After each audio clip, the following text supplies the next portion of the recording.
Hey gang, it's your boy.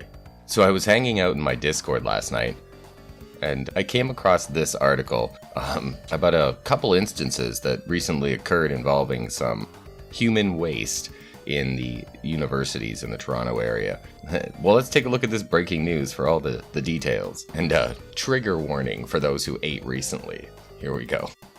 Toronto police investigating a disturbing case of assault at Robarts Library at the University of Toronto. For more, we're going to go live to our crime specialist, Steve Ryan. This is just gross, Steve. Oh my god. So Steve here reminds me of a modern day Inspector Gadget minus the hat.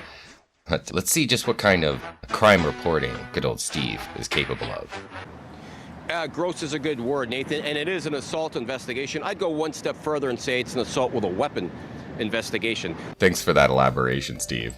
So what we know from speaking with a witness, a student at U of T, who was in Robarts Library Friday night, and she tells me he had a bucket full of something. He walked over to a student who was sitting at a table, and he dumped the bucket on his head.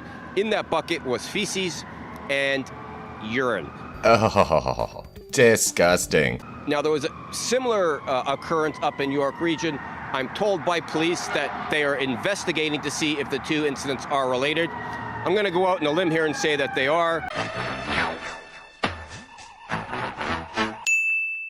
Now, police will not comment on this as of yet. Now, I did speak with that student who I just talked about, and I also went and spoke with Dr. Rao to find out what exactly can happen to a person if they get a bucket of feces and urine dumped all over them. Oh. And here's what the two witnesses said.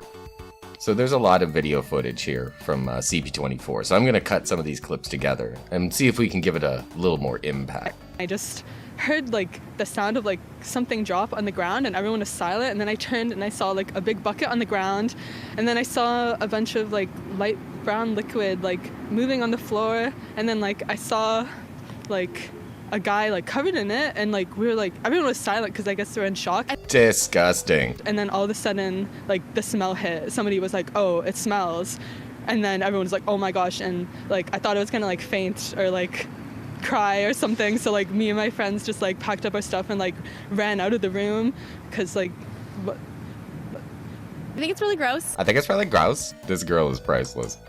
And to whoever the victim is, it's really super disrespectful. It's like super disrespectful. And I would never want to go through that in a million years. Like a million years ever. Yeah, I hate it. I hate that it happened here. How did these valley girls get like so far north? The risk from urine is not as big as the risk from feces. And the other big issue that's going to be a consideration is whether someone who has it dumped on their head actually rubs it into their eyes or actually ingests it, eats it. Oh, I hope nobody rubbed it in their eyes. This witness described this young man wiping his eyes from all of the stuff that was pouring down his face. No! This is not a prank. It's an actual criminal investigation. There are a couple of charges that come to mind for me. Number one is the assault with a weapon, as I said. There's a mischief charge because you've destroyed property and you prevented other people from using that library. And if I was in charge, I'd also look at the administering a noxious substance as well. That's what needs to be done here in this situation. Damn, Steve, I think you need to be in charge, dude. And Steve, do police have the suspect on hand? Not yet, Arta. They're still investigating this very disturbing and I would say vile allegation. Thanks very much for your help, Inspector Gadget. There's been an update to this breaking story already. Let's check it out. It's about the suspect himself. Police have released images of the suspect tonight. Look at that. He's prepared too. He's got the gloves to protect himself. He's got a shirt over top of that 5-gallon pail just to make sure it doesn't slosh out. Man, he is just so damn happy. Look at that smile. The suspect is described as being in his 20s with a medium build and was wearing a black hat, blue top, light-colored pants, and black gloves. Oh, hold on. Shouldn't there be one other descriptor in that list? I'm just saying. It would help find who the guy is. Another incident reportedly occurred at the University of Toronto's Robarts Library on Friday. He looks so happy. I can't even imagine how long, how many days would it take you to fill a 5-gallon bucket full of your own piss and feces?